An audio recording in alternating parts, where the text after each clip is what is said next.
Karena itu ketika Anda bertanya, kenapa saya mesti sholat ya Allah? Diperdengarkan 5 kali dalam sehari.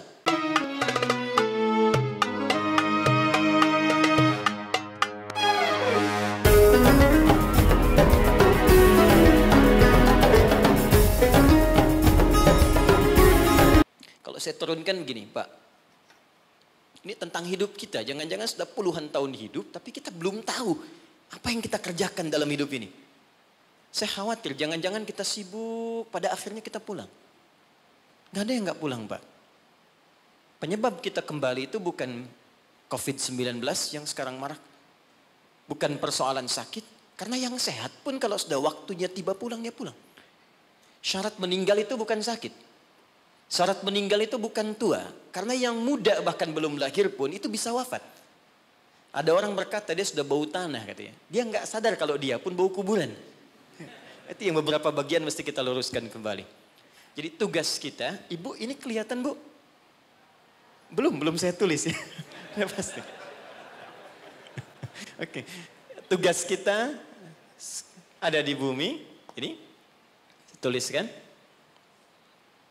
Kemudian di bumi kita diperintahkan mengumpulkan perbuatan baik, disebut dengan amal saleh. Di poinnya. Amal saleh ini dibagi pada 2 bagian. Ada yang sifatnya ritual untuk menunjuk hubungan kita dengan pencipta Allah Subhanahu wa taala. Disebut oleh para ulama untuk memudahkan dengan hablum minallah. Hablum itu garis tali. Minallah yang terhubung ke Allah. Ada amal soleh kita yang terhubung garisnya kepada Allah Subhanahu wa taala. Ini kata Allah diwajibkan kepada kita untuk mengerjakan perbuatan yang pertama ini pun feedbacknya kembali ke kita. Contoh misal, kita ambil sholat. Contoh pertama, sholat hubungan kita langsung dengan Allah Subhanahu wa taala. Saat kita mengerjakan sholat pun kata Allah, manfaatnya bukan untuk saya, kata Allah. Kembali lagi pada kita. Karena itu ketika Anda bertanya, kenapa saya mesti sholat ya Allah? Diperdengarkan 5 kali dalam sehari.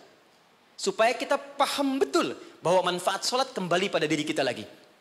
Coba, dalam sehari bukankah kita mendengar kalimat yang disampaikan oleh seorang muadzin?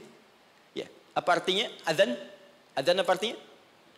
Sebetulnya bukan panggilan asal kata adzan itu. Asalnya telinga. Adzan itu asalnya telinga. Jamaknya udhun. Jamak dari udhun itu adzan. Kenapa adzan disebut dengan adzan? Karena ini satu-satunya lafaz di muka bumi yang pasti akan selalu terdengar oleh orang yang masih punya pendengaran di telinganya. Dan ini satu lafaz satu-satunya di bumi yang tidak pernah berhenti 24 jam. Silahkan Anda cek kalau tidak percaya. Ya, karena itu waktunya setiap tempat pasti selalu berbeda. Jakarta selesai, Bekasi adzan. Bekasi selesai, Cikarang adzan. Cikarang selesai, Karawang adzan. Sampai semua berputar. Ya, dulu saya tinggal di Tripoli, Mesir selesai adzan, Libya adzan. Selesai Libya, Tunisia adzan. Tunisia selesai, Aljazair adzan. Maroko, sampai terus nyebrang. Ternyata 24 jam gak pernah berhenti. Dan dahsyatnya, itu dibagi di setiap waktu beraktivitas. Bangun tidur pertama, subuh. Subuh selesai, muncul siang, zuhur. Selesai, masuk sore, asar. Selesai, pembuka ke malam, maghrib. Muncul malamnya, isya. Sampai tidur kita isya ke subuh lagi, 5 waktu dibagi, diperdengarkan kalimat itu. Ketika muncul kalimat hayya 'alas shalah, Allahu akbar, hablum minallah. Apa bentuk ibadahnya? Hayya 'alas shalah, tunaikan salat. Anda bertanya kenapa mesti salat? Kata Allah lewat suara muadzin, hayya 'alal falah. Supaya engkau sukses. Supaya engkau bahagia. Jadi falah itu bukan sekedar bahagia. Saya pernah terangkan di sini, kalau Anda buka kamus bahasa Arab Inggris, maka falah itu diterjemahkan dengan success and happiness. Jadi di sholat itu Pak, Bu, saya tekankan setiap saya kesini, saya selalu ulang-ulang kalimat ini. Di dalam sholat itu, baik gerakannya, juga bacaannya, itu terkandung ajaran-ajaran, hikmah-hikmah, dan rahasia-rahasia bimbingan menuju kesuksesan dan kebahagiaan dalam hidup. Di gerakannya bukan gerakan asal-asalan. Makanya Nabi ketat mengatakan, kata Nabi, "Shallu kama ra'aitumuni usalli." Sholatlah kalian persis seperti melihat saya sholat. Ada seorang bernama Khalid bin Rafi Az-Zuraiqi. Kisah ini ada di hadis Muslim, nomor hadis 319. Ya, riwayat sahabat Abu Hurairah radhiyallahu taala anhu. Ini ada seorang bernama Khalid bin Rafi Az-Zuraiqi di zaman Nabi.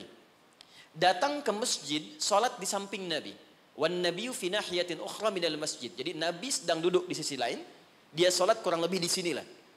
Begitu selesai salat, sallama yaminan wa samala, dia salam ke kanan dan ke kiri, thumma atan nabiyya sallallahu alaihi wasallam.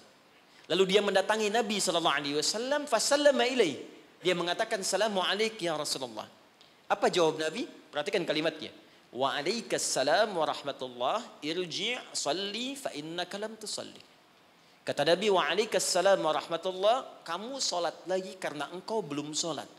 Padahal orang ini sudah salat dari takbir sampai selesai salam. Lalu dia mengulang salatnya sampai 3 kali. Jadi sekali selesai datang Nabi minta salat lagi. 2 kali selesai datang kata Nabi ulangi lagi. Sampai yang ketiga dia katakan, ya Rasulullah ma uhsinu ghairah. Ya Rasulullah, saya nggak bisa lebih bagus dari apa yang saya kerjakan tadi. Sampai sini kemampuan saya. Alimni, tolong ajarkan saya bagaimana sholat yang benar.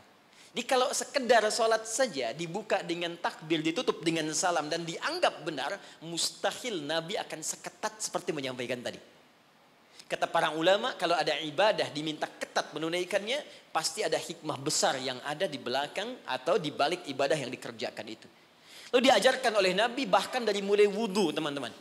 Kata Nabi, asbighul wudu. Kata para ulama, ini menunjukkan orang ini bukan cuma dari berdirinya yang keliru, dari wudunya pun ada yang salah.